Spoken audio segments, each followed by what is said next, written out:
To delete Google Tag Manager account, visit tagmanager.google.com and sign in. You can see currently we have one account and one container associated with it.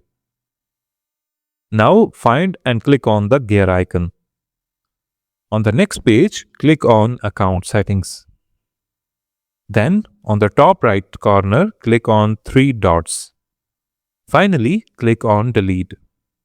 You will get the following warning, which says you can recover your account within 30 days after deletion. Also, the associated containers will be deleted as well. So, confirm delete. Our Google Tag Manager account has been deleted successfully.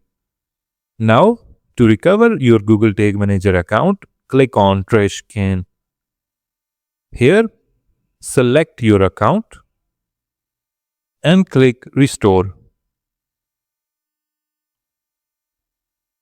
So, this is how you can delete and restore your Google Tag Manager account.